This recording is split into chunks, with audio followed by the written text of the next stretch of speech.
Hi everybody. Today I want to go through 8 different ways that you can use to improve and manage your credit score. This is Steve Enchin with eXp Realty of California, and if you're looking to buy a home or apply for a mortgage, the most important thing you can do is maintain a good, clean credit file and a high credit score. Because a low credit score, especially in today's environment, can make a big difference on how much home you can afford and your monthly payment. So let's get right into it. Number 1, review your credit report every year. So you're entitled to a free copy of your credit report. You can go to annualcreditreport.com to make a request, and you want to go through that report and know your credit score and make sure that it's accurate. If there are errors in that report, and that's more common than you might think, you want to dispute those mistakes with the credit bureau. Number 2, pay down high balances. If you have loans, credit cards, any type of loan at all that has a high balance, you want to pay that down as much as you can, as quickly as you can. That really has a good positive impact on your credit score. Keep track of those revolving account balances, those credit cards. You want to make sure that they're paid off at the end of the month, and if you are keeping a revolving balance, that means a balance that you don't pay off completely and you're keeping it month to month, keep that balance as low as you can. Number 4, which probably should be number 1, pay your loans on time. Credit cards, student loans, mortgages if you have it, auto loans, whatever you have, make sure they're paid on time. Having a consistent payment schedule on your loans is really essential for having a good credit score and a good credit file. Number 5, keep those balances low and don't get near your credit limit. So this is really, really important, and you actually can use this to potentially improve your credit score. So here's an example. Let's say you have a credit card with a credit limit of $1,000.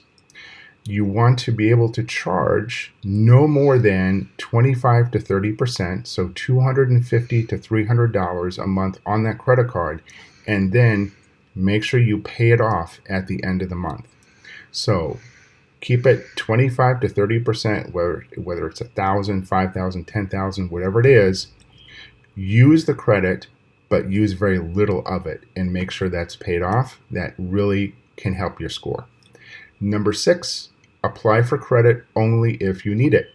So we all get credit card offers in the mail with airline miles and points and all kinds of goodies. If you don't need that credit, put it in the shredder. Do not apply for credit that you don't need, because the more applications you're putting in, that can have a negative effect on your credit score. And then when we go to apply for a mortgage, we can have a potential problem. Number 7 is keep old accounts open. The more credit you have available, but the less that you're using of it, is really helpful for potentially improving your credit score. So having high amounts of available credit, but using very little of it, is really helpful. So keep that in mind. Keep that 25 to 30% number in mind.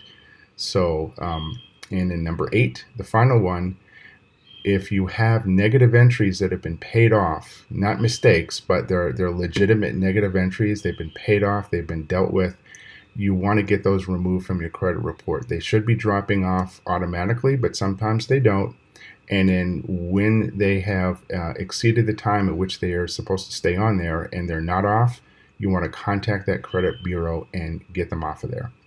So hope this information has been helpful.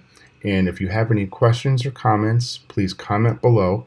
And my contact information is also below if you want to reach out to me directly in confidence. If you have any confidential things that you want to discuss regarding real estate, feel free to reach out. So thanks for watching, and hope you have a great rest of your day.